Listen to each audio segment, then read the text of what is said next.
Bem, pessoal, vamos começar aqui a gravação, né, da aula do dia 30 de março da disciplina de compiladores, ok? Continuando aí no período de quarentena, né, de suspensão das atividades, que foram, se eu não me engano, o reitor oficialmente expandiu até 9 de abril, então a gente vai continuando aqui, ok? Lembrando que tem atividades lá no Slack, né? Tem o material, tem coisa do livro, então seja vocês dois estão vendo agora ao vivo ou quem estiver vendo o vídeo depois, sabe que pelo menos até esse nível já tem atividade lá para ser feita no Slack, ok? Não vou, como sempre, só enfatizando sempre, não vamos corrigir agora, mas vão valer do mesmo jeito que a gente retorna às aulas, eu vou corrigir quando a gente retorna às aulas, e vai valer pontuação lá para todo mundo ficar no mesmo nível lá, ok? Eu vou desativar a câmera aqui só para salvar um pouco da rede e vou lá para os slides, ok? Qualquer problema aí nos slides, ou vocês podem falar e interromper aí no Slack ou aqui no próprio áudio mesmo do Meet, né? Ok? Só meio que revisando até onde o que é que a gente já viu, né? Nós já vimos. Nós estamos vendo análise sintática descendente, ok? Nós vimos a análise sintática, os analisadores sintáticos descendentes recursivos, que são os procedimentos recursivos se chamando e com isso construindo a árvore, reconhecendo a cadeia. E nós vimos a análise sintática também descendente preditiva, que usa os conjuntos primeiro e de sequência. Esse algoritmo que nós vimos é o algoritmo LL1. Ok? Nós começamos lá do início, né? Mostrando uma análise LL1, né? Mostrando que esse algoritmo ele é genérico, ele funciona, você não precisa alterar ele de acordo com a gramática, o que você vai alterar é a tabela, né? Fizemos vários exemplos aí assumindo essa tabela pronta, né? Não entramos no método de discussão. O que a gente mostrou foi que a remoção à esquerda e a faltoração preparam a gramática para ser tratada pelo analisador descendente preditivo, LL1. E uma vez que a gente viu que essa gramática está preparada, está redondinha, sem recursão à esquerda e sem fatoração, a gente chegou e mostrou como calcular os conjuntos primeiros de sequência, né? O first e o follow. Ok? Eles são baseados no conceito passadas, você vai analisando regra por regra, até chegar a um ponto em que esses conjuntos não mudam mais. Aí você para os algoritmos. Então eles têm um funcionamento bem semelhante, né? Sendo que o primeiro, intuitivamente, dado um x, terminal ou não terminal, né? Se for terminal, o primeiro de x é o próprio valor do terminal, mas para nós é mais interessante quando o x é um não terminal. O que é que esse primeiro de x vai dizer? Ele vai dizer quais são os símbolos que podem aparecer quando eu faço uma expansão de x por uma das suas regras no lado, substituindo x pelo o valor do lado direito, né, da regra. E o conjunto follow, ele me diz o que é que pode vir após o x depois que esse x foi expandido, né? Então são bem recursivos, né? A definição desses conjuntos são recursivos e eles nos ajudam a construir a tabela. Uma vez você tendo esses conjuntos primeiros e conjunto follow definido para cada símbolo de uma tabela, você pode usar essas duas regras aqui e construir a regra 1 e 2 aqui no topo, né? E construir a tabela LL1, ok? E uma vez com essa tabela construída, você aplica o algoritmo e reconhece uma sentença como parte da gramática, ou você pode anexar ações para ir construindo a árvore sintática, ok? Que seria o que seria transportado para as outras fases do compilador. Então a gente querendo, meio que terminou mostrando esse exemplo aqui, né? Mas, novamente, no livro tem tudo isso bem detalhadozinho, né? Todos os exemplos, tanto para essa declaração sequência, eu acho que ele faz para o if também, né?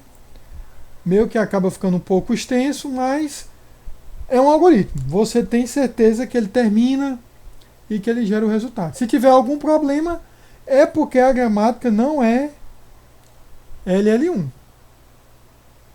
Que você tem aqui essas duas regras, né, que determinam se a gramática é LL1 ou não.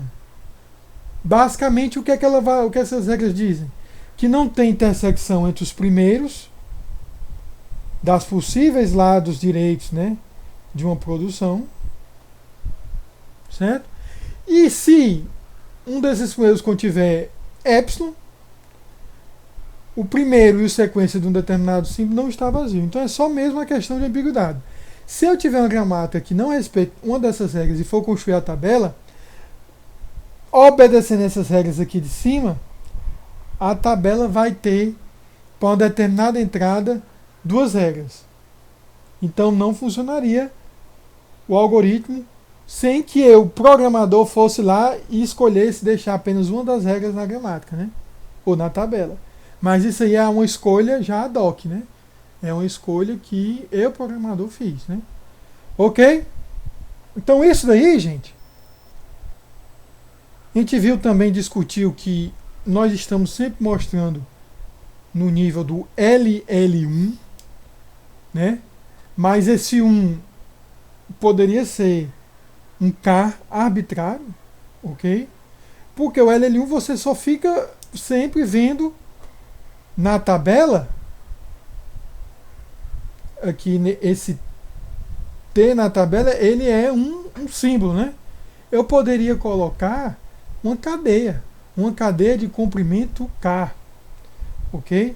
Mas como é uma cadeia, e cada cadeia, comprimento K, cada símbolozinho pode ser um representante do alfabeto, então essa cadeia ia ficar enorme, ou essa tabela ia ficar enorme. E o pior dessa tabela ficar enorme é que não ajuda muito, né? Tem provado aí como é que diz? Mais nos textos, ele até coloca uma referência no livro, mas é um texto mais da teoria de autômatos e tudo mais, e de gramática livre de contexto, né? Se prova que se uma gramática, se ela não for LL1, na prática ela não deve ser LLK para nenhum K. Então, eu estou usando o LLK, eu estou tendo agora uma gramática que eu não podia. Não adianta. Ok? Se ela é LLK, ela teria que ser LL1 e você poderia usar o LL1 lá, tranquilo, com a tabela menor, ocupando menos espaço, ok? Mas, se estudou, se comprovou isso aí, nós temos esse resultado aí. O que é que nós vemos a seguir, né? Olha só. Agora, vamos ver aqui, gente. Olha isso aqui. Deixa eu ver se coloco para caber ela todinha aqui. Pronto. Essa é a gramática que já foi definida no capítulo anterior, certo? Da nossa linguagem de exemplo, que é a linguagem Tiny Tiny, né? Ok? Perfeito. Olha aí essa gramática aqui, gente. Se essa gramática, sem prestar atenção, lá no começo, tem um programa, certo? Declaração sequência. Esse programa, na verdade, eu não precisaria nem começar pelo programa. A gente vai ver que quando a gente for ver os outros analisadores, que são os ascendentes, tem que ter símbolo inicial. Mas o importante mesmo é essa declaração sequência, né? Essa declaração sequência vai gerar a cadeia de declarações, né? Ok? E aqui você nota que essa gramática ela está no EBNF, né? Porque ela está com esse símbolo aqui de chaves para representar repetição, ok? Mas olha só, declaração sequência. Se a gente fosse pensar nos conceitos, eu não vou rodar o algoritmo para essa gramática, porque ficaria enorme, são muitas regras, né? Mas a gente poderia rodar, mas só usando os raciocínios, gente. Declaração sequência começa com declaração, ok? Declaração pode ser if declaração, repeat declaração, né? Ó, atribuição, o read e o write. Aí eu faço uma pergunta. Pode ser epsilon. Aqui na nossa gramática não está aparecendo nada com epsilon. Certo? Então, se eu quiser saber quem está no conjunto primeiro desse cara aqui, ó, é quem está no conjunto primeiro desse cara. E quem está no conjunto primeiro desse cara é quem está no conjunto primeiro desse, unido a quem está no conjunto primeiro desse, no conjunto primeiro desse. Tá vendo? Perfeito. Se um desses aqui, if, repeat, atribuição, read or write, começasse com o mesmo terminal, teria uma ambiguidade. Mas vamos ver onde é que esses caras começam? O if declaração começa com quem? If. O repeat com repeat, né? O atribuição começa com identificador. O read com read e o write com write. Então, o primeiro declaração sequência, que é o primeiro declaração, são esses caras aí em vermelho. Certo? Professor, mas um identificador, lembre-se, o identificador pode ser confundido com a palavra reservada. Aqui nós já estamos no nível de gramática. Então, essa marca identificador é diferente da marca if, da marca repeat, da marca read, da marca write.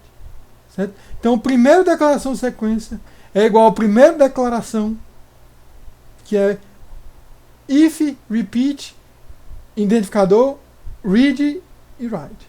E o primeiro declaração também é isso. E por sendo o primeiro declaração desses caras aí, como cada um vem de uma regra diferente, eu consigo, ao fazer a análise, tendo declaração, decidir por qualquer um desses 5 geras aí, né? Porque cada um começa com um terminal diferente. Tá entendendo? Ok? Beleza. A gente vai ver aí, se você for ver, o que é importante nessa gramática aqui. O programa, o declaração sequência, gente, eles são mais... O declaração sequência, tudo bem, que vai inventar, ou como é que diz? Representar a repetição. Mas importante mesmo, se a gente for ver, ó, é o declaração, ok? E, deixa eu ver aqui, o EXP, né? Ó. Certo? Por quê? Porque eles são como se fosse aquele que está mais perto das folhas da árvore, né? Ó. O declaração vai virar esses caras aí. E algum desses caras de declaração referenciam expressão, né? E a expressão pode ser expressão, simples expressão, ou uma comparação, né? E novamente é BNF, né? Ó, porque está aqui, ó. Ok? A comparação, eu só estou aceitando o menor ou igual. A expressão simples vai ser, novamente com EBNF, aquela nova expressão simples, né? Soma, multiplicação e divisão. Aqui, gente, quando eu botei o EBNF, eu já tirei a recursão à esquerda, né? Você nota que nessa simples expressão já não tem recursão, porque começa com termo. Termo está ali começando com fator. E fator está do mesmo jeito. Ou começa com isso, ou com isso. Então, dá a entender, novamente, eu não calculei aí detalhadamente os conjuntos primeiros, né? E os de sequência. Mas primeiro, como não tem ninguém virando epsilon, aquela segunda regra. Qual a segunda regra, professor? Tem essa regra aqui, né? Ó, uma gramática BNF ou EBNF é dita LL1 se satisfaz as seguintes condições. Ó.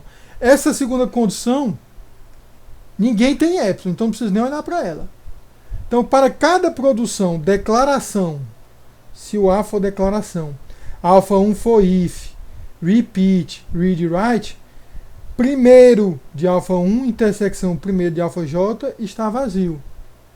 Ó, vamos ver aqui. O primeiro de declaração, if. O primeiro de repeat, declaração, repeat. Intersecção, vazia. E como cada um contribui com um desses caras, né, ó, a intersecção deles é vazia. A mesma coisa, expressão. Simples expressão. Na verdade aqui não tem nenhum ou, né? Isso aqui é em EBNF. Ok? Mas onde tiver o que você vê, ó, que o primeiro não tem intersecção, né? Aqui nesse caso mais clássico aqui dele, ó, o primeiro seria o abre parênteses, número, ou número ou identificação, né? Considerando isso um alfa 1, um alfa 2, um alfa 3, se você pegar o primeiro de cada um desses alfas 2A2, você vai ver que não tem intersecção. Então, com isso, nós estamos vendo que essa gramática ela é LN1. Então, a gente poderia construir a tabela, certo? Seria um processo demorado, porque são muitas regras. E construindo a tabela, nós poderíamos adotar aquele mesmo algoritmo que a gente viu lá no começo, que é o algoritmo padrão do LL1. Ok? A gente faz isso? Bem, não. Certo? O livro, ele adota. O que ele adota? Por esse processo de criar, construir o primeiro, o sequência ser muito demorado aí, ele resolve nesse nível aqui de capítulo 5, ou capítulo 4 ainda, né? Ele usa o analisador descendente recursivo. Certo? O que significa? Ele vai definir procedimentos recursivos para os não terminais. Certo? E como está em EBNF, ele vai ter lá para o if-dec, por exemplo, casa if, chama XP, casa den. Tá entendendo? Ok? Vai tratar o else, né? Provavelmente associando com if mais interno. Então isso ele resolve lá manualmente. E vai construir todo o analisador como descendente recursivo. Ah, professor, mas a gente fica só um exemplo do LL1. Como esse negócio de construir tabela é mais complicado, ele vai mostrar mais no próximo capítulo de análise ascendente uma ferramenta para construir um analisador baseado em tabela, que é o IACC, que a gente vai ver mais para frente. Mas nesse nível aqui, o que é que ele faz? Ele vai fazer o recursivo. Está lá no repositório, se eu não me engano, eu já coloquei o link do repositório lá no Slack. Se você tiver qualquer dúvida, pergunte, mas já coloquei lá, né? No repositório está o código. Onde é que é esse código, professor? Esse código ele está lá no apêndice do livro, né? No apêndice, deixa eu ver qual é o apêndice. Apêndice B, na página 503. Ok? Tudo isso aí está no livro, mas pelo menos até o analisador sintático eu ainda não digitei o que é que eu não digitei ainda? A partir da análise semântica. Mas até a análise sintática, usando descendente recursivo, está lá digitado, né? Onde é que ele está nesse nível descendente recursivo? Ele está nesses dois arquivos. Opa! Né? Ele está nesses dois arquivos aí. Um parser.h e um parser.c. Ele determina 11 procedimentos recursivos para justamente esses caras não terminais aqui. Tudo bem? Não terminais de operadores, ele reconhece diretamente. Certo? Então aqui, por exemplo, em vez de criar um procedimento por soma, por multi, Ele faz um if then else e casa esse some e esse multi logo. Tudo bem? A variável token armazena a marca à frente. Quem é que preenche essa variável token? Vai ser o analisador léxico. Vai ter um get token, que a gente já viu esse código do analisador léxico quando a gente viu lá, terminou o capítulo de varredura. Também está lá, está no repositório, está tudo explicado. Ok? E existe um procedimento match, que é o casamento. O que é que esse procedimento match faz? Ele vai meio que consumir a entrada e chamar o get token novamente para atualizar o token. Ok? Só que esse match ele recebe um não terminal, né? Então ele vai tentar casar, comparar o que está no token com o não terminal ou com o terminal que ele recebe. Se for, é o que o algoritmo está esperando, ele avança, né? Se não, ele gera erro, que a gente vai ver daqui a pouco. Tudo bem? O que é que nós temos além do que está aqui no parser.h e no parser.c, que são os procedimentos recursivos? Ele também aproveita, gente, para ir já criando a árvore. Ele não simplesmente reconhece a sentença como válida ou não. Ok? Então ele vai criando a árvore. Aí para criar a árvore, ele colocou no útil.c, na verdade tem um errinho, né? Deve ser um útil.c e útil.h, né? Essas funções aí, ó. New Statement Node, que cria um nó de árvore de acordo com o tipo da declaração. Qual é o tipo da declaração? If, repeat, read, write, tudo aquilo ali. E um New Expression Node, que cria um nó da árvore de acordo com o tipo da expressão. Ok? Olhando a gramática, a gente vai ver que a árvore que ele está criando é a árvore sintática, ela já é abstrata. Eu não vou ter um nó lá, programa, eu não vou ter um nó soma, eu só vou ter um nó principalmente declaração e comparação. E o nó de sequência interligando as declarações, porque já está ela sintática abstrata, né? Ela não precisa ter programa, um nó programa virando um nó declaração sequência. Por quê? Porque isso aí não precisa para as outras fases do compilador, né? Em teoria, pela própria natureza da análise descendente recursiva, eu já estou conseguindo gerar ou já estou reconhecendo a sentença, então não precisa. E o que é que tem fora isso lá? No útil.c e no útil.h? Tem a função copyString, né? O que é a função string? O copyString faz? Olha, C, naturalmente, só pela linguagem, não tem uma função para copiar string, para alocar uma nova string e copiar o valor de uma anterior na nova. Esse livro é um pouco antigo, né? Ele resolveu criar um próprio procedimento. Se ele usasse o cabeçalho lá, string.h, ele poderia usar o strcpy, né? A funçãozinha. Agora eu não sei se isso é ANSI C, né? Então, talvez em um sistema Windows não compilasse ou num Linux. Então ele criou isso daí para poder ficar o mais uniforme possível. Certo? Além disso, existe um procedimento print tree que vai representar a árvore. Só que ele imprime meio como se fosse uma representação em ASCII. Né? Não é uma figurinha, um JPEG bonitinho, não. Ele vai meio que representar a árvore de uma maneira gráfica que dá para você entender, mas não é muito rebuscado, né? É uma cor bem básica mesmo. Ok? Nisso daí, vamos dar uma olhada nesse código aí. Ok? Professor, a gente fica vendo esse código. Olha, lembre-se, quando eventualmente a gente retornar tal, e na verdade, quando a gente terminar o próximo capítulo, eu já vou pegar alguns exercícios de programação do livro e formulá-los não como uma atividade, viu, mas como parte daquele trabalho que vale uma nota no final do trabalho de programação, certo? E esses exercícios de programação, eles são construídos em cima desse código do compilador que o livro já informa, certo? Então, vai ter um aspecto aí que vai valer nota, que é trabalhar em cima desse código.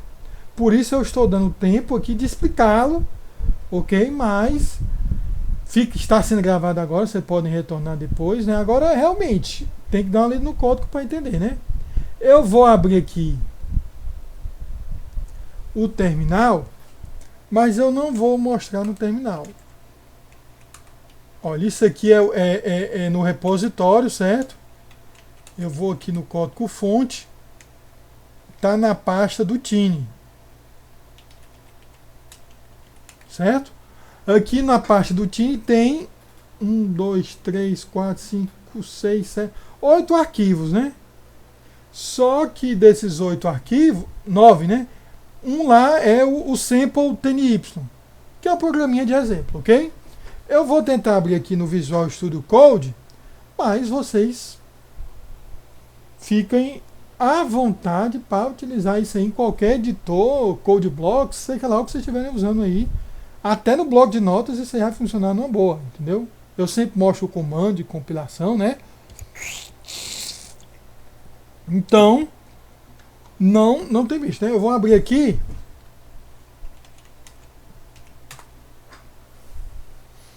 Deixa eu ver se ele abre aqui. Vamos ver se o tamanho... Certo? Isso daqui, gente, é aquele exemplo do código Tiny, né? Aí eu faço a pergunta. Tá dando para ler? Ou quer que eu aumente um pouco mais? Professor, aumente um pouquinho mais. Aumentar mais um pouquinho, Dá né? pra ler. Não, mas aumentar só mais um pouquinho, então. Deixa eu ver aqui. E aí? Melhorou? Tá ótimo, tá ótimo. Tá ótimo, né? Uhum. Olha aqui. Aqui embaixo está o terminal, né? Porque o bom dessa maneira aqui é que dá para gente mostrar tudo numa tela só. Onde é que é mesmo? Perfeito. Ok? Meio que recapitulando, né? Olha só, o Globals, né? Isso aqui, o Globals tem muito lá do como é que diz? Do analisador léxico, né? Que eram as marcas, né? Eu já expliquei isso aqui lá numa aula anterior, que aqui eu tenho que definir as marcas, tal, e os arquivos, né? Os arquivos aqui de leitura, coisa mesmo do C, né? Agora, o que é que tem novo aqui da análise sintática? Tem isso aqui, né? Ó. Deixa eu ver até onde vai. Pronto, tá aqui. Eu vou ter um nó. Isso aí vai ser gerado lá ele vai usar essas estruturas para gerar a árvore, certo? Então, como é uma árvore é uma árvore sintática, não é a árvore de análise sintática, ela é resumida. O que é que eu tenho? Eu vou ter um tipo de nó que lá, de acordo com a nossa gramática do Tiny, ou é uma declaração ou é uma expressão. A declaração vai poder ser if, repeat, atribuição, leitura e escrita. Certo? E o expressão vai ter um identificador, né? Um lado constante e o operador, né? Ok? E o que é XPType? É usado para verificação de tipos. Opa, isso daí eu não sei se você chega a falar nesse nível, né? Porque aí são os tipos básicos que tem na nossa linguagem, que é inteiro, booleano e void. Ok? Tudo bem? Mas olha só, dada essas enumeração que são os tipos definidos aqui, vamos ver a estrutura. Certo? Essa estrutura é um nó da árvore. Ok? Eu vou poder ter os filhos. Os filhos vão poder ser no máximo 3 filhos. Que, se eu não me engano, é o caso do if. Né? O if tem 3 filhos. Agora a atribuição. A atribuição são só 2. O repeat eu acho que também são só 2. Então, não, o repeat também seria 3, porque seria a condição e o corpo. Mas seria o 2 também. Ok? Mas 3 já consegue incorporar, né, todos, como é que a gente diz? Aqui dessa declaração, né? Ok? Então, os filhos, e esse sibling é irmão, né?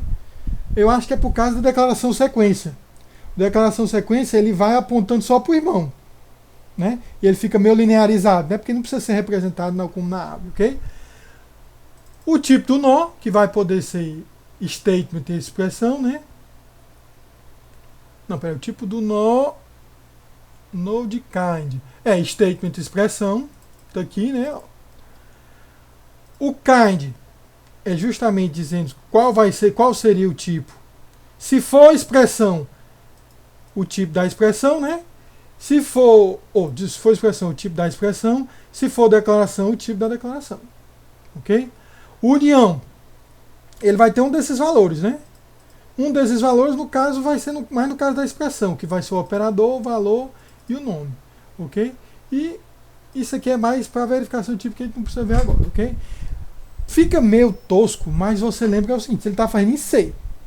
Se eu fosse fazer em C++ ou em Java, ele poderia fazer uma hierarquiazinha de classes, ficar mais elegante, né?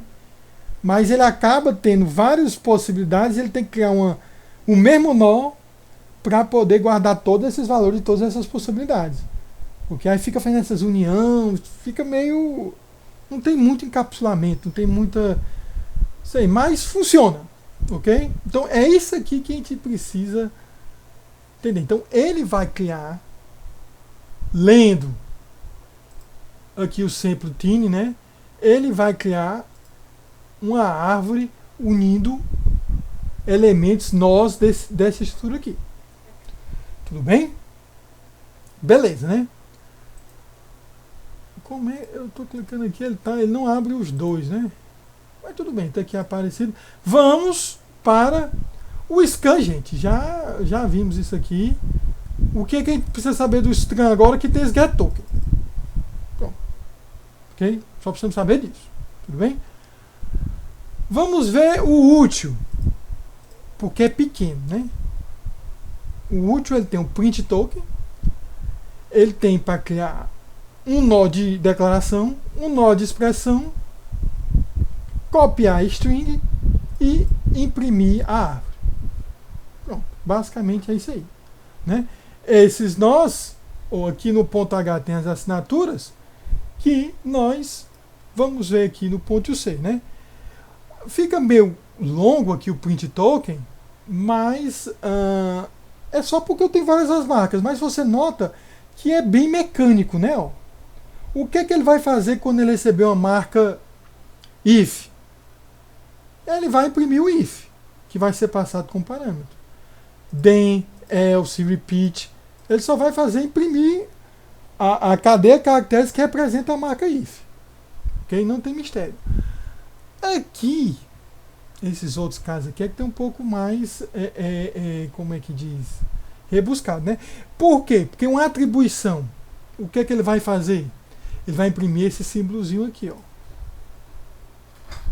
O LT, lower than, esse símbolo aqui, ó.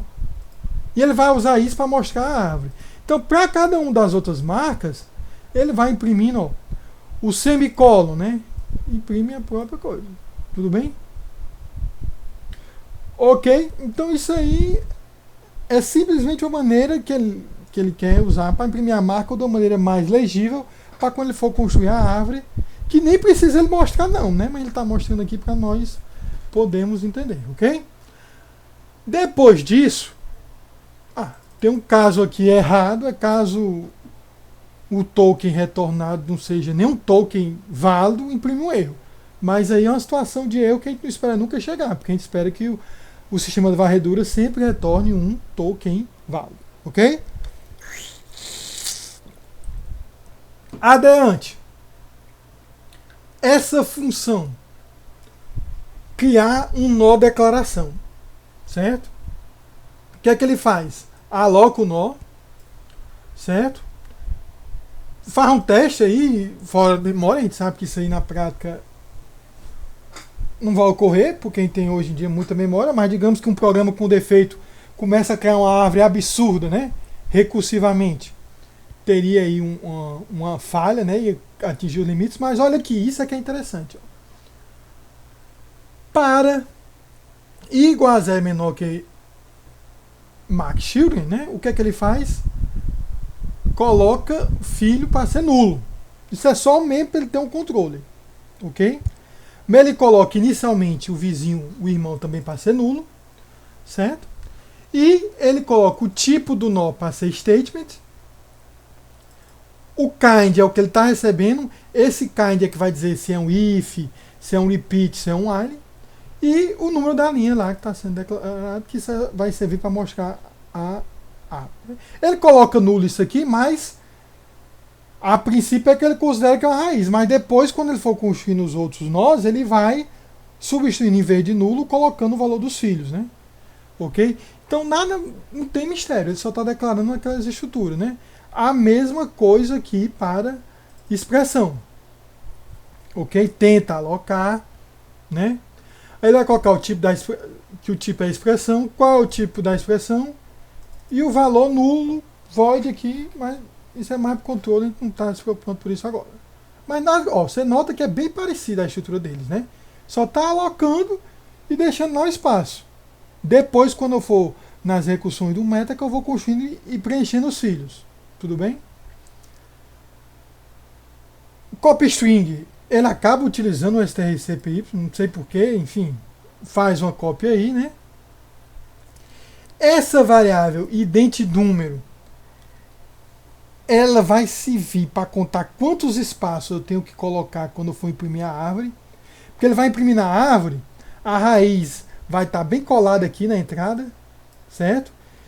E toda vez que ele for fazendo uma recursão, ele incrementa o identnúmero para eu ir afastando e imprimir na árvore, certo? Então, quando a gente for fazer o exemplo, vai ficar bem claro como é que essa árvore, como é que essa variável aí ocupa espaço, né?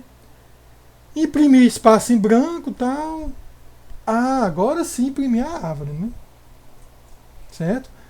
Essa imprimir a árvore, eu recebo a raiz da árvore e vou imprimir, certo? E eu vou tratando cada um desses casos, certo? E vou acessando os valores da árvore para dar nome, ok? Detalhe, eu sempre, enquanto a árvore não for nula. Por quê? Porque a gente vai ver aqui que no final, acho que aqui mesmo, ele vai imprimindo onde é que ele switch tree. Se chegar numa folha da árvore que não tem mais o que imprimir, é esse tree igual a null. E ele vai imprimindo espaço para ir afastando a árvore. Ok? Faz isso aí tudinho. Onde é que esse else está, rapaz? Se for statement, faz isso aqui para os statements, para declarações. Se for expressão, faz isso para as expressões, né? E aí, beleza. Então, isso aí são métodos que não tem nada a ver ainda com análise sintática. É mesmo mais para auxiliar, para criar a árvore. Vamos ver agora o passe.h e o passe.c, que são quem faz de fato a análise. Ok? O passe.h simplesmente tem o procedimento passe, que é para iniciar a análise. E o que é que ele vai retornar? A raiz da árvore construída. Ok? Agora vamos para o passe.c. Ele podia ter botado esses métodos aqui lá no passe.h, mas eu acho que como não é chamado por mais ninguém, ele resolveu botar no passe.c mesmo. Ok? Ele está incluindo os cabeçalhos e ele cria aqui um token para representar o topo corrente. Ok? Lembre-se, lá na análise recursiva ele sempre tem o token atual, que é o que está sendo analisado na entrada. Olha só quantos procedimentos ele tem.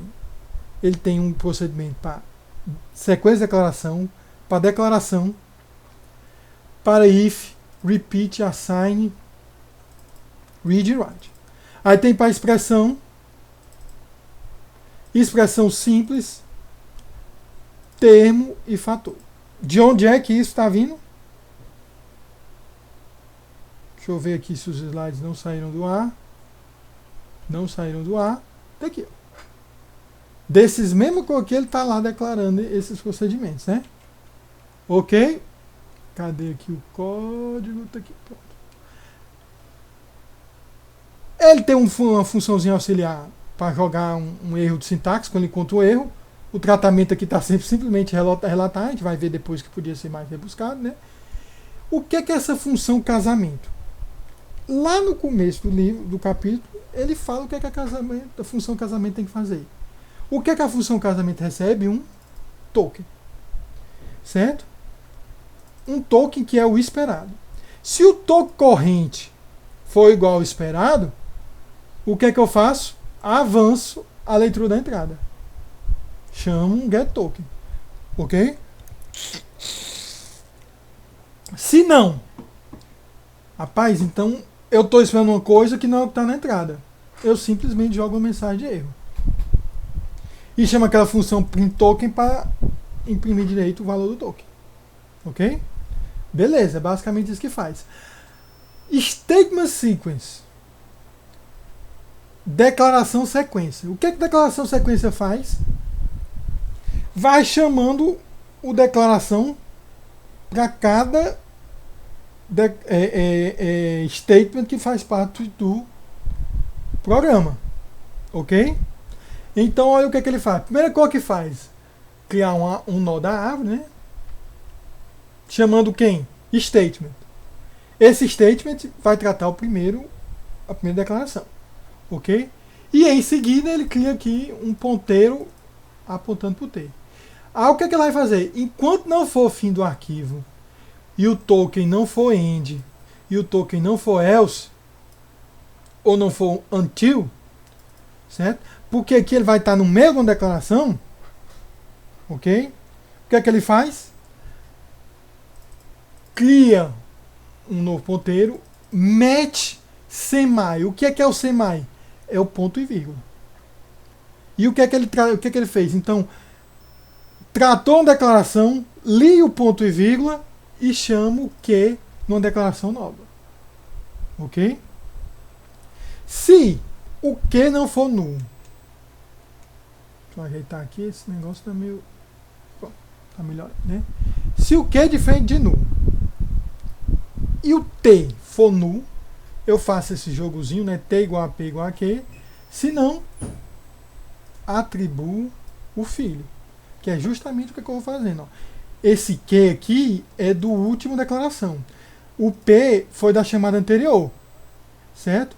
Então eu digo, olha, da chamada anterior declaração já foi tratada, que já tratou o semicolon, o irmão vai ser o Q que foi tratado agora. Aí eu boto P vai ser igual a Q porque eu vou tratar o próximo. Então com isso eu vou criando, gente, uma lista encadeada com os nós das declarações. Ok? E com isso eu vou tratando o declaração sequência aqui. Ó. Tá vendo? Ele vai chamando o statement, casando o ponto e vírgula. Statement, casamento. Statement, casamento. Né? E ele usa sibling, porque a gente viu, acho que até a gente viu no capítulo anterior, que fica mais simples assim. Você não precisa ter como se fosse uma árvore, pode ser um lista encadeado. Tudo bem? Adiante aqui, o statement. O statement ele é mais complicado, né? Porque o statement, o que ele vai fazer? Ó? Vai analisar a entrada. Tudo bem? Se a entrada for um if, o que é que ele faz? Ele vai criar uma invocação para o procedimento do if. E esse T vai apontar para o nó criado pelo procedimento do if. Se a entrada for um repeat, a mesma coisa. Todas essas funçõezinhas elas vão retornar nós da árvore, né? Ó. E eu vou colocando onde? No ponteiro T. Ok?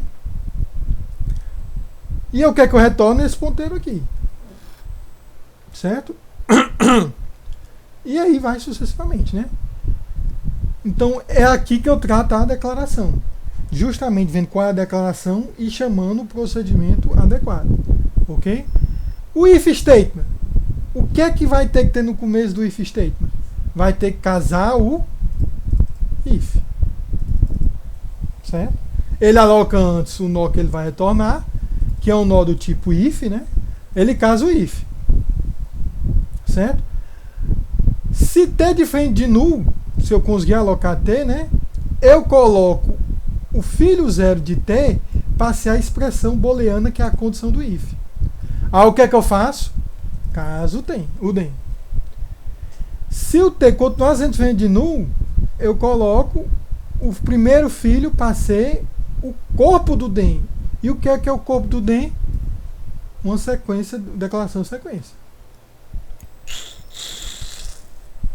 Ok?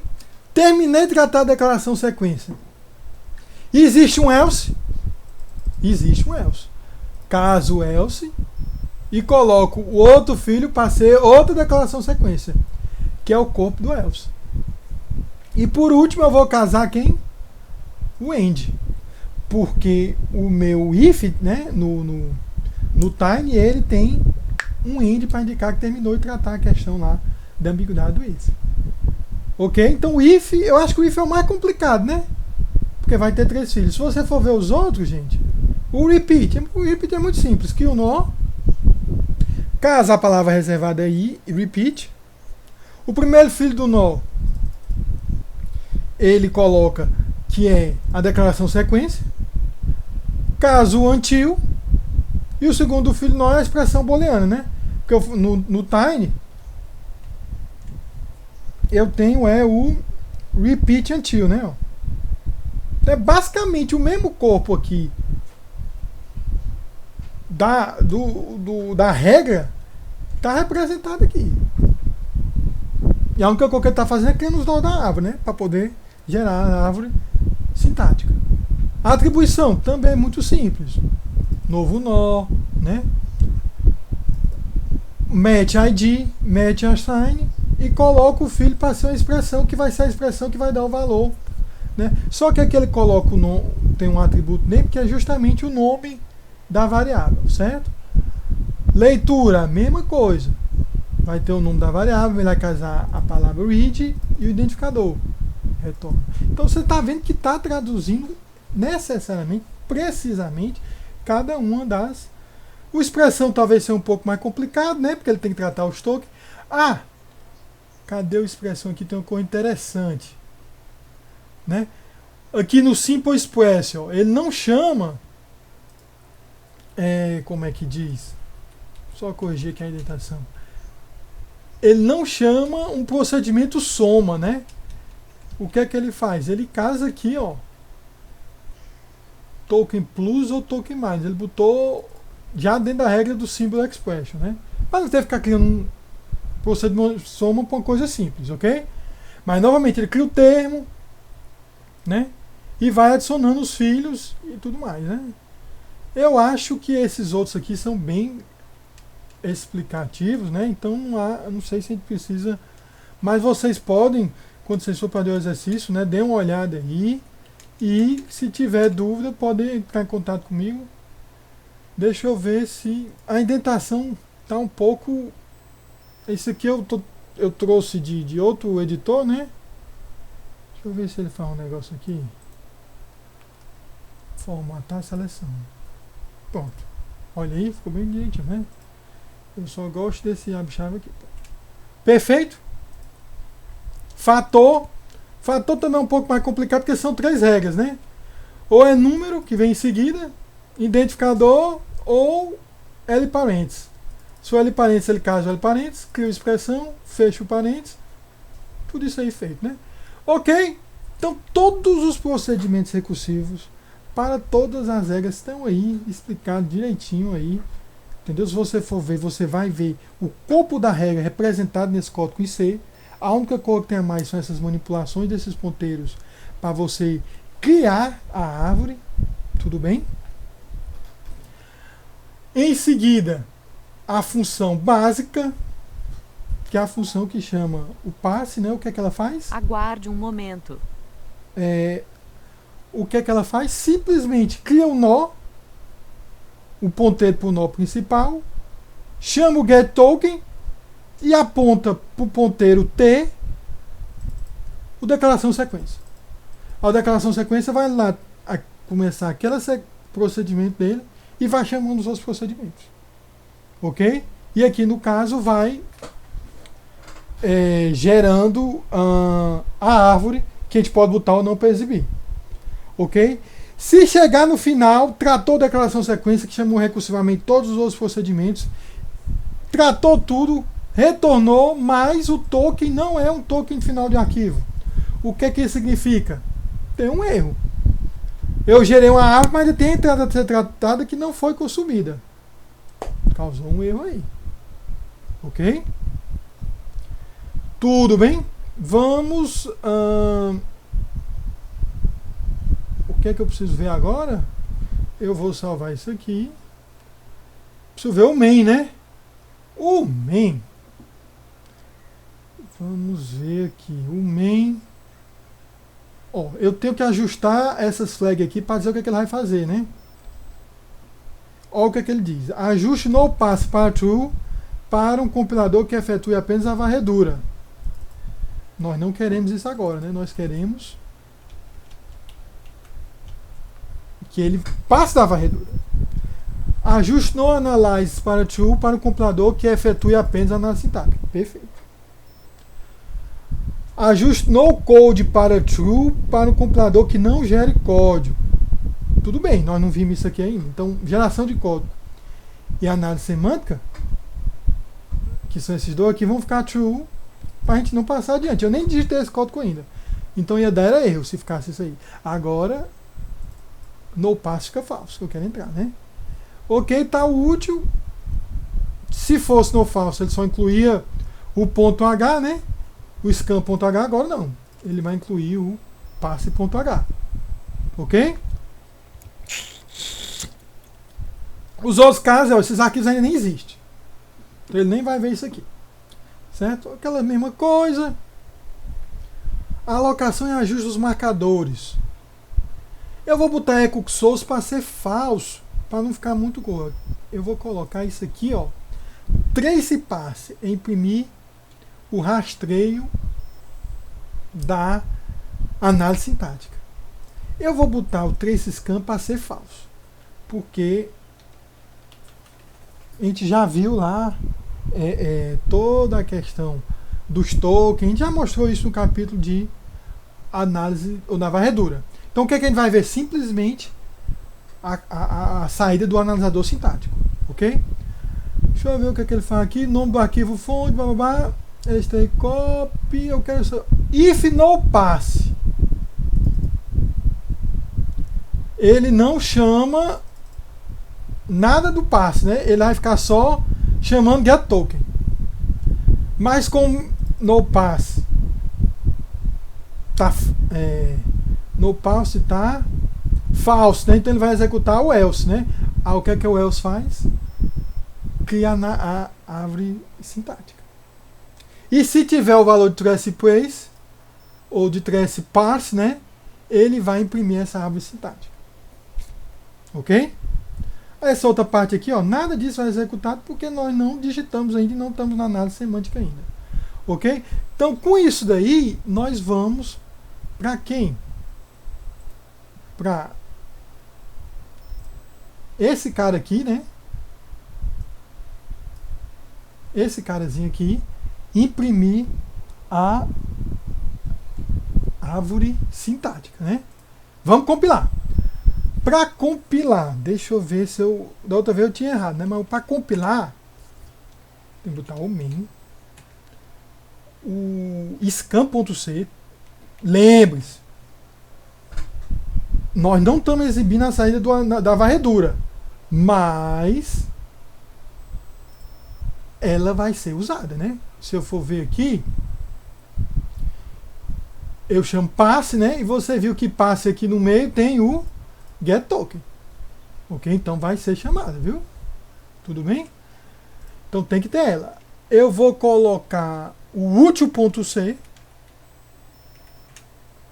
e também o passe.c, né? Ok? Eu vou chamar de passe esse programa, porque esse programa, ele agora tem a parte de análise sintática. Tudo bem? Vamos lá. Tudo bem aqui? Tudo bem, né? Ninguém falou nada. Também não, vamos lá.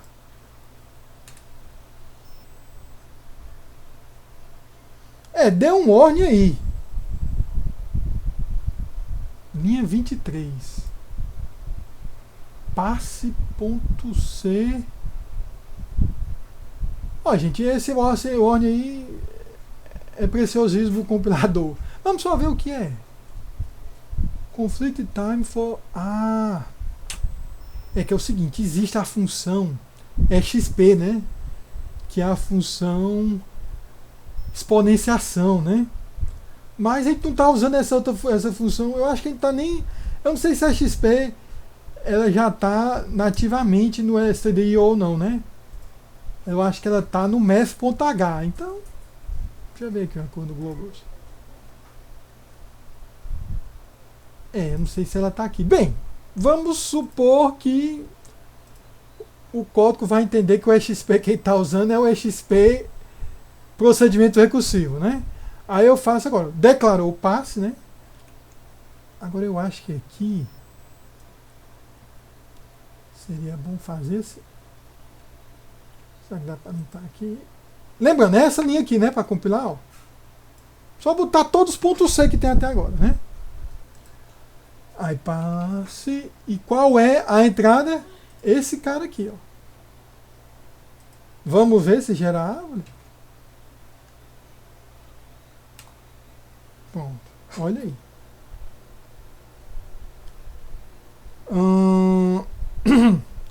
Ele diz. Se eu consigo botar. Pronto, aqui, né? Comentário. É tudo descartado, mas existe sintaticamente o comentário. Sintaticamente o comentário não existe. A varredura já varreu, escondeu o comentário, né? Ok? O que é o primeiro... Aí o que ele vai fazer? Ele vai tratar um statement sequence, né? Mas qual é o primeiro? O read, né? E tá aqui, ó, o nozinho read, ó. Certo? Aí o read, esse nozinho read, vai ter um sibling, né? Um irmãozinho. Quem é o irmãozinho do if? Esse, ou do read, esse if aqui, ó. Aí pela distância, tu nota que esses dois caras estão no mesmo nível da árvore, né? E que esse if aqui tem todos esses filhos aqui, ó. Lá no final tem Opa, esse write... tá certo mesmo. É que o write aqui está no mesmo nível do repeat, né? Ó. Aí eu vou ter o quê? Primeiro filho, operador. Esse operador ele está vindo de uma expressão, que é uma expressão de condição, que é essa expressão aqui, ó. E quem é o outro filho do if? O que tem depois do then, que é esse cara. E quem é o outro? Agora dentro do then o que é que eu tenho? O seguinte, eu tenho essa atribuição e irmão da atribuição eu vou ter esse repeat. E esse repeat tem aqui uma atribuição, né? Multiplicação, atribuição por x e tudo mais. Então, aquele print spaces e aquele spaces lá, aquela variável, é justamente para contar quantos espaços. Então, toda vez que você entra numa recursão nova, você incrementa para poder, quando imprimir, ficar esse espaço aí. Mas está aí a árvore de análise sintática do nosso programa simplesinho aqui, né? Sample_y. Está aí construída e foi construída pelo passe.c, que é um analisador descendente recursivo. Ok? Então nós vamos depois nos trabalhos pedir para fazer alterações nesse código. Qual seria uma alteração possível? Nós não fizemos nada de tratamento de erro. Certo? Não, nada de tratamento de erro. Então, se eu botar algo errado, ele simplesmente vai exibir o erro. Mas existem técnicas de tratamento de erro um pouco mais elaboradas. Ok? Você vê que um compilador mais complexo, como o GCC, não só trata erros, né, gente? Ele trata warnings, né? Avisa coisas que não são erros, mas que são o que ele considera pouco seguras. Certo? Isso é porque já tem já um compilador muito avançado, ok? Mas a gente viu isso aqui, viu o analisador, certo? Beleza. Recuperação. Olha só, né? Quando eu falo recuperação, eu não estou falando simplesmente avisar os erros, não. Eu estou tentando de alguma forma recuperar. Mas você tem que ter cuidado, é o seguinte. Um erro na análise sintática, se recuperar do erro, não significa que eu vou gerar a árvore perfeita e que as outras fases vão continuar sendo executadas e no final eu vou ter o binário gerado, não. Significa que, ao encontrar o erro, eu não paro o processo e continuo prosseguindo, porque mais na frente do código pode ter outros erros. E eu quero, numa só passada da análise sintática, tentar achar o máximo de erros possíveis. Se você fizer isso no GCC, fizer um programinha com errozinho lá no começo e no final, se não forem erros muito graves, numa passada o GCC aponta, ó, tem um erro nessa linha e um erro na outra linha. Entendido? Então ele encontrou uma falha, só que ele não parou. Ele de alguma forma usou uma técnica para continuar lendo a entrada e encontrar o outro erro lá na frente. Hoje em dia, isso não é tão dramático. Mas antigamente, quando os computadores eram mais lentos e a compilação mais demorada, se você mandou um programa para compilar e ele já parou por causa de um erro, você vai ter que mexer e mandar para compilar de novo. Então, ia perder muito tempo. Então, se ele conseguisse te mostrar a maioria dos erros possíveis, não só passada, isso ia te poupar muito tempo no desenvolvimento. Ok? Então, recuperação de erros em analisadores sintáticos descendentes. Qual é o comportamento mínimo? É o analisador sintático se comportar como um reconhecedor. Dizer se o programa está ou não correto. Ok? Isso é o mínimo que a gente espera. Mas o que a gente o mínimo que a gente espera é o comportamento esperado agora, né? O que a gente deseja, né? O comportamento um pouco mais desejado. Que se exiba uma mensagem significativa. O que é significativo? Rapaz, pelo menos qual é a linha que está tendo erro? E se possível, qual é a natureza do teu erro? Ah, você está tentando fazer uma atribuição para uma variável que não existe, para um tipo que a variável não suporta, algo desse tipo, né? E pelo menos do primeiro erro, mas se puder mostrar de mais erros, melhor ainda. Ok? E o que, que seria o comportamento idealizado, assim, uma cor perfeita? Já corrigir os erros que o programador faz, né? Mas sabe que isso não vai dar certo, porque esse negócio da máquina corrigir erro automaticamente não garante que a correção vai ser o que o programador queria, né? Então, meio que seria um compilador que programa sozinho. Não é... Seria o compilador da Skynet, né? Então, esse idealizado não ocorre. Então, a gente fica muito mais entre o mínimo e esse esperado aí, né? Olha aí, recuperação de erros em analisadores sintáticos. A maioria das técnicas, essa palavrinha que a gente chama de ad hoc, que é sem estrutura. Então não tem uma estrutura, um algoritmo pronto que eu sempre uso para gramática LL1, para descendente recursivo, que vai dar certo, não. Eu tenho que fazer de acordo com minha gramática. De acordo com minha linguagem. Ok? Então o que é que eu vou fazer? Eu vou tentar determinar os erros o mais rápido possível. Para não perder muito tempo processando um programa errado. Certo? Eu vou tentar analisar o mais possível do código após a descoberta de um erro, visando identificar o mais possível de erros, né? Eu vou tentar evitar a chamada cascata de erros. Um erro, causou outro erro, e eu vou reportando esses erros, e tá lá a saída absurda. E eu vou evitar laços infinitos, né? Tentar entrar numa recursão constantemente, tentando analisar uma entrada que está mal feita e nunca retornar, né? Causar um bug no compilador, né? Olha só, gente. Esses são objetivos que eles são conflitantes. Tentar terminar um erro o mais rápido possível meio que conflita com tentar analisar o máximo possível do código. Porque tentar analisar o máximo possível do código demora e é algo que eu quero fazer o mais rápido possível, né? Se eu for analisar o máximo do código, a chance de eu causar uma cascata de erro é muito grande, né? Começar a jogar erro na tela que o usuário acaba não utilizando. Então, não existe a solução perfeita, né? Então, eu vou tentar, de acordo com o estilo do meu desenvolvedor, da minha linguagem, né?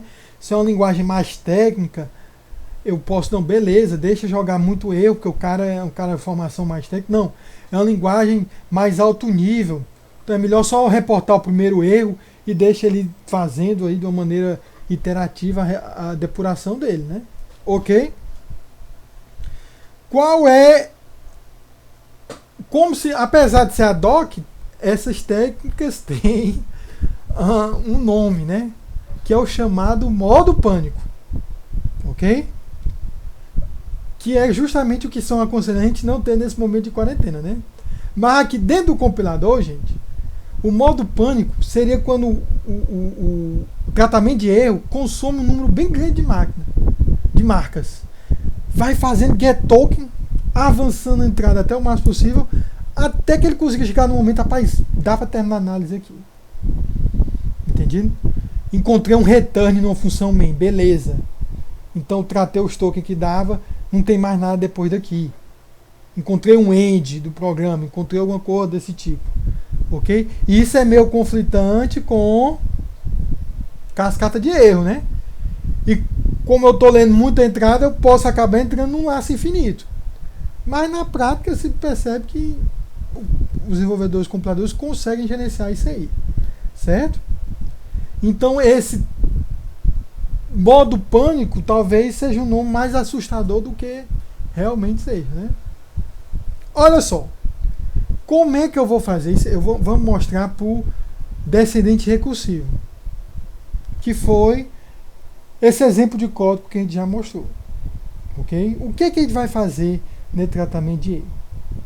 Você lembra que quando a gente falou inicialmente descendente recursivo, nós não falamos nada de como é que a gente diz? Conjunto primeiro e conjunto sequência. A gente veio falar no LL1. Mas, para fazer um descendente recursivo eficiente no tratamento de erro, nós temos que usar esses conjuntos. Ok? O que a gente vai fazer? Esses conjuntos vão ser usados para definir as marcas de sincronização. A cada procedimento recursivo, seja recursivo, né? Uma expressão, uma declaração, um if, qualquer um daqueles procedimentos, para um não terminal, óbvio, eu vou não só chamar o procedimento, eu vou passar um conjunto de marcas junto da invocação desses procedimentos. Se eu encontrei um erro, o modo pânico vai consumir marcas até encontrar uma marca desse conjunto aí. Então o que é que ocorre? Rapaz, deu um erro. Eita, o que é que eu vou fazer? Eu vou descartar a entrada até encontrar um elemento do conjunto de sincronização. E se esse conjunto de sincronização for um elemento do conjunto primeiro, o que é que significa? Que eu descartei entrada até poder começar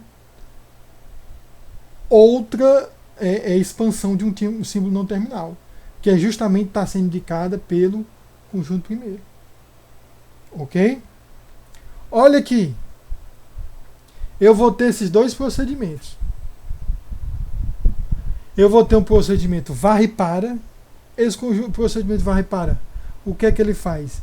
Ele simplesmente vai capturando marcas enquanto a marca não estiver ou no final do arquivo ou no conjunto de sincronização. Certo? Então vou lendo até encontrar a marca que está nesse conjunto aqui.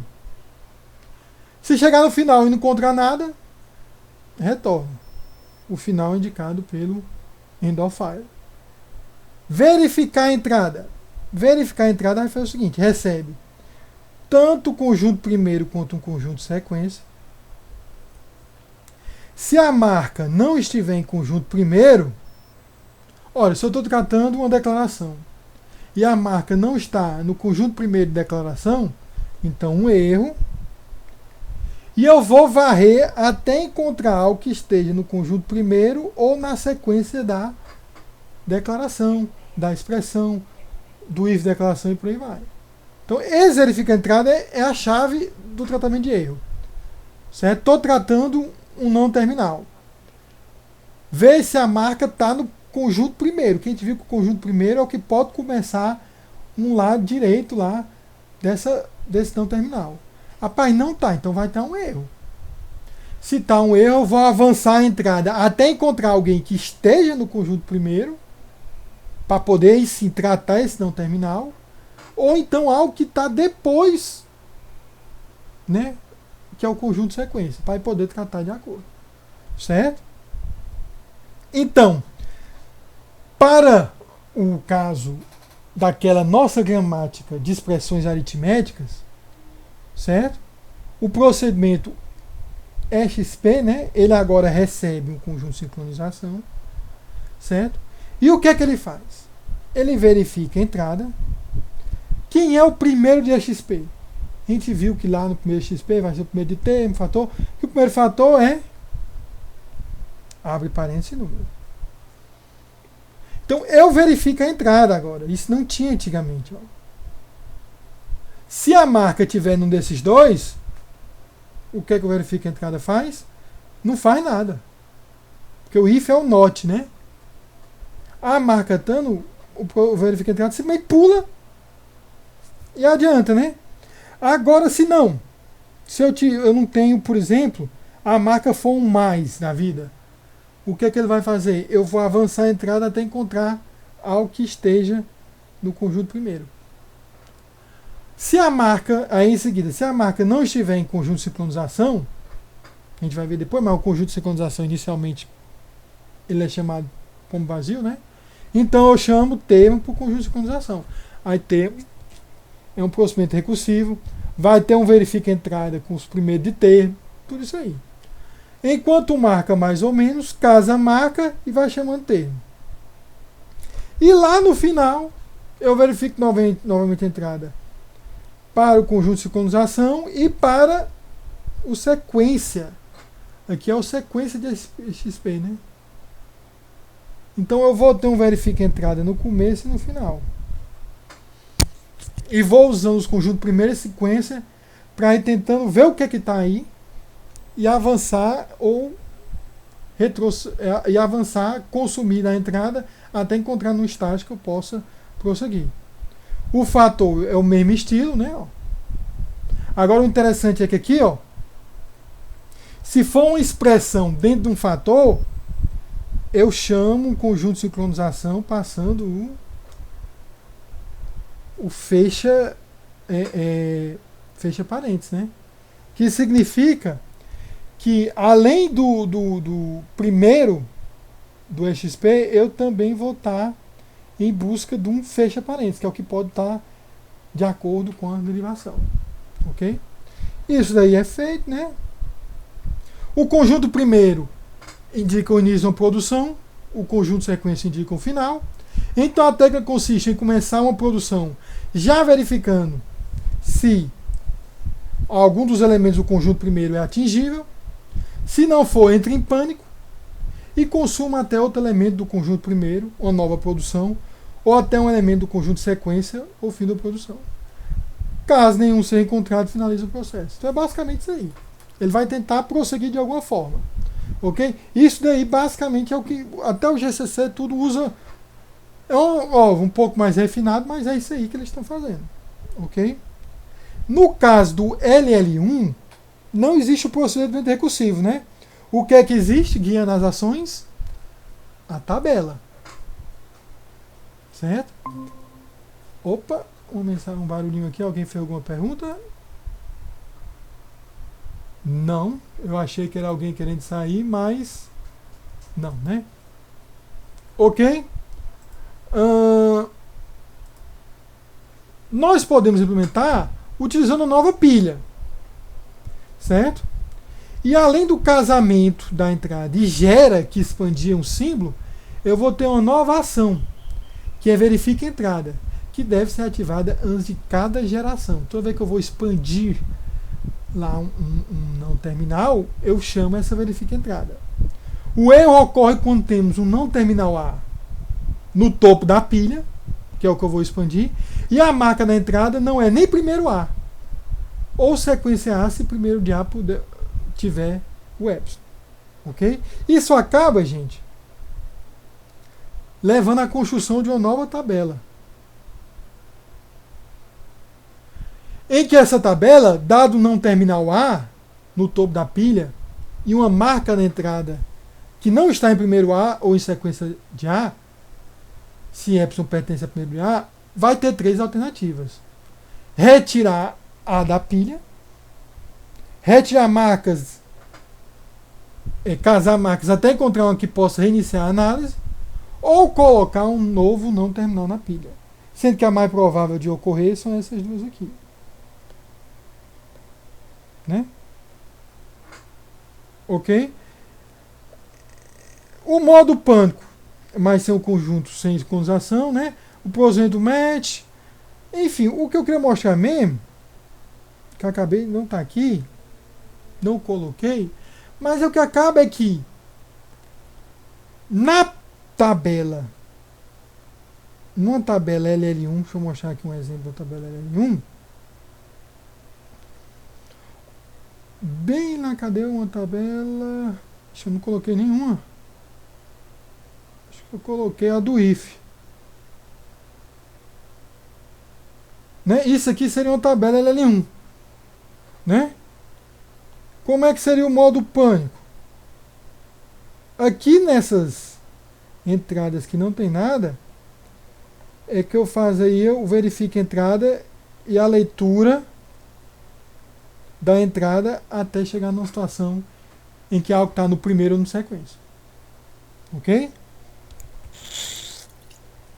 Enfim, nessa parte de tratamento de erro fica mais a percepção de que ele vai ler até encontrar algo que esteja num dos primeiros dos não terminais para poder prosseguir como é que diz? A análise e reportando o máximo possível. Ok? Com isso daí, gente, nós vamos ter terminado a análise descendente. Ok? Deixa eu ver se voltou. Terminamos a análise descendente, certo? Vimos a descendente recursiva, vai ser importante porque nós vamos usar no trabalho. Vimos o código está explicado. Qualquer dúvida vocês, quando forem mexer no código, também pode falar comigo, pode perguntar, mas está lá, mostrei como compila. Você pode até brincar fazendo outros exemplos com time e tal, ok? Fica esse vídeo registrado até. Quando o pessoal for ver depois, tiver dúvida no trabalho, tá lá o código explicado. Mas também aí, código tem que ler para entender, né, gente? Então, eu vou passar no final da semana, a partir de quarta ou quinta, eu já coloco atividades desse capítulo 4, ok? E quarta-feira nós já vamos começar o capítulo 5, que é a análise ascendente. Ok? Nós até agora fizemos a análise descendente, que ela é baseada como se fosse criar uma derivação mais à esquerda, a partir do símbolo inicial chegar lá na sentença final. Nós vamos agora na ascendente, a partir da sequência da sentença final, tentar atingir um símbolo inicial da gramática, fazendo os passos inversos de uma derivação mais à direita. Okay? É um processo mais complicado, porque envolve o uso de um autômato, certo? Nós vamos usar um autômato com os estados numerados, mas é um processo também mais poderoso. A maioria das linguagens de programação se encaixa aí nesse processo, ok? Eu vou finalizar a gravação agora e fica aperto o espaço para quem está em online falar alguma coisa. Se eu finalizar,